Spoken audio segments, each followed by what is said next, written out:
The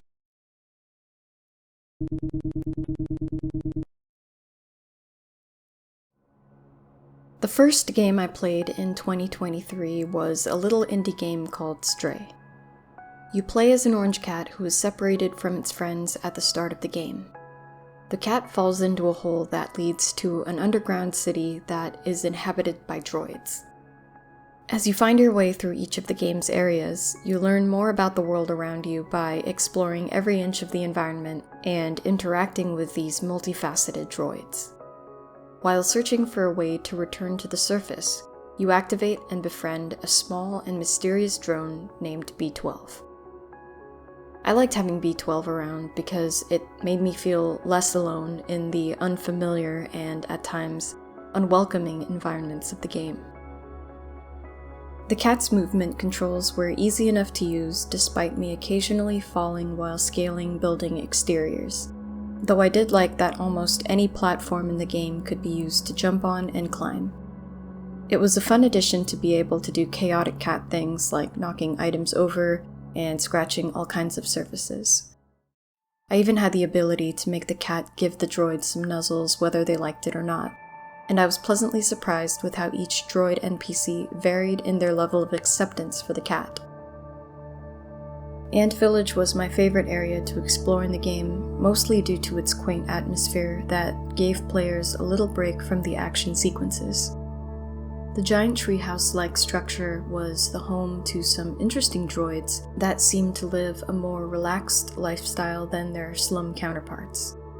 I always looked forward to interacting with new droids, but I think what I enjoyed the most was exploring their apartments because each of them were unique in layout, decor, and monitor setups. Overall, Stray was an entertaining and concise experience. The visuals were detailed and atmospheric, absolutely nailing not only the gritty cyberpunk theme, but also the new growth of plant life coating a post-apocalyptic world. The platforming puzzles weren't too difficult, and the story was straightforward, with the ending having quite an effect on me. Knowing myself, I knew I would get invested in a little cat going on this journey with its little drone friend. After watching the first announcement trailer for Scarlet and Violet, two things happened. First, I fell in love with Quaxley, and second, I avoided everything Scarlet and Violet related until the games came out. I eventually snagged a Japanese copy of Violet from PlayAsia and started the game mid-December last year. While Violet's gameplay didn't completely match that of its predecessor, Legends Arceus, I still enjoyed riding my purple motorcycle around and letting my Pokémon out to battle other Pokémon in the overworld. This new battle mechanic made grinding pretty efficient and fun, although it made looking for shinies a bit difficult because you really either had to know what the shiny looked like, or you had to have decent enough eyesight to notice even the slightest color variation on the overworld Pokémon. During this playthrough, I was able to capture a shiny Metadite and shiny Vigoroth. As with each new game that graces the Pokémon franchise, new mechanics are implemented to increase overall convenience in gameplay.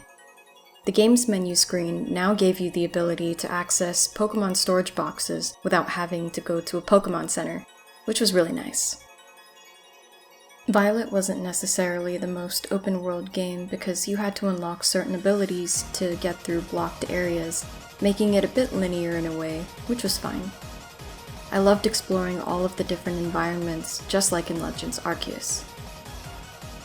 Graphics-wise, I personally never had any issues with glitches for my entire playthrough. The game's story was just okay in the beginning. It really amped up for me during the Area Zero portion towards the end of the game.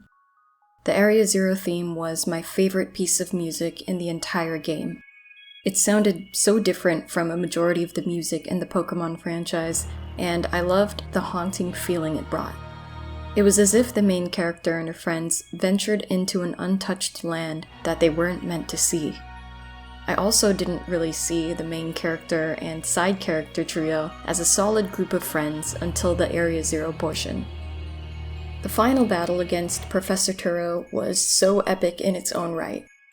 There was just something so otherworldly about AI Turo conducting a battle from atop of an immense structure, looking down at the main character and her friends like they are nothing.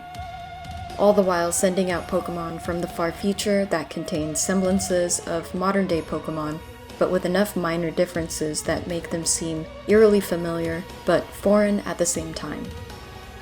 It really made me wonder what this future looked like and how this future society viewed Pokemon and battling in general.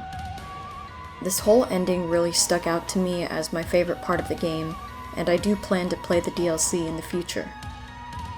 My final party was comprised of Arcanine, Gardevoir, Donphan, Garchomp, Salamence, my baby boy Quaxly, and my purple motorcycle, if you'd like to count that. I first played Tetris Effect on the PSVR maybe like 4 or 5 years ago, and I had a lot of fun with it. I was gifted a copy of Tetris Effect connected for the Switch last Christmas. I was pretty happy to revisit this version of Tetris because having an online mode was something I wished the game had while playing the original. Once I booted up some online matches, I was not disappointed. When I wasn't waiting 10 minutes to get matched up with people, I had the most fun playing the online mode where you co-opt a larger Tetris grid with 2 other people against one boss. I also replayed the campaign mode and, once again, barely scraped it by completing it on Expert.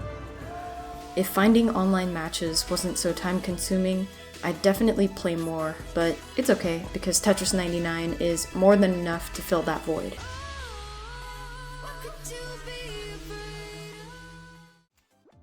Super Monkey Ball Banana Mania was another game I received as a gift last Christmas. I was never really interested in playing the Monkey Ball series, so this game was definitely a step out of my comfort zone. The game was fun, but infuriating at the same time. I could see why people enjoy the series so much. There was always a great feeling of satisfaction whenever getting past a chaotic level. I personally made it to the 3rd world and reached a level I just could not complete, so I ultimately gave it up. Monkey Ball is still not really a series I would go back to in the future willingly, but it was fairly fun to try. Mass Effect 3 wasn't my favorite game in the series, but I still really enjoyed it to the point where this is my 4th or 5th playthrough of the entire series. I don't know what it is about Mass Effect, but I can play through the trilogy multiple times and just create the exact same character and make all the same decisions, so the Legendary Edition was definitely something I wanted to pick up and complete all the same. My favorite mission in Mass Effect 3 has always been the Leviathan DLC. I do love seeing Shepard and the gang unwind in the Citadel DLC, but there's just something about learning of the existence of the Leviathan that pulls on my fascination for sea monster lore. And I love the part when the Leviathan spouts its lore at Shepard deep in the ocean. I can never get over my space potato Shepard trying to live her best life with her friends. All the character interactions and the callbacks to jokes from the prior games is always nice to see for continuity purposes and each character's development.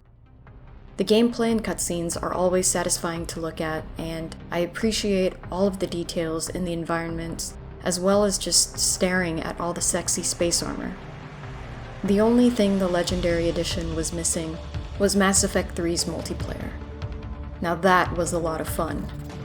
There's not much more I can say about this game, except that the series is just very significant to me, and I know I'll find myself playing through the trilogy again at some point. When I first saw the Hogwarts Legacy reveal trailer 2 years ago, I was so stoked to play the game because it's something I've always wanted as a Harry Potter fan. So once I finally picked the game up, I created my Hufflepuff character and was ready to experience the game. My favorite aspect of the entire game was the combat. It took a little bit for me to get used to in the beginning of the game, but once I got the hang of it, fighting was super fun. My favorite combos consisted of casting Diffindo, Bombarda, and Protego to Stupefy. Oddly enough, I actually really enjoy the sound design of the game. I liked listening to the general sound effects because often the music was mellow and fit well in the background. When the music did make itself known, it did not disappoint. The vivarium themes, the catchy-ass Room of Requirement theme, and the final boss theme were my favorite tracks in the game. The coastal vivarium was one of the most calming places I've ever experienced in a video game. With the peaceful music playing in the background and being able to care for your magical creatures, the vivarium was a catharsis in itself, and I spent a lot of time in there.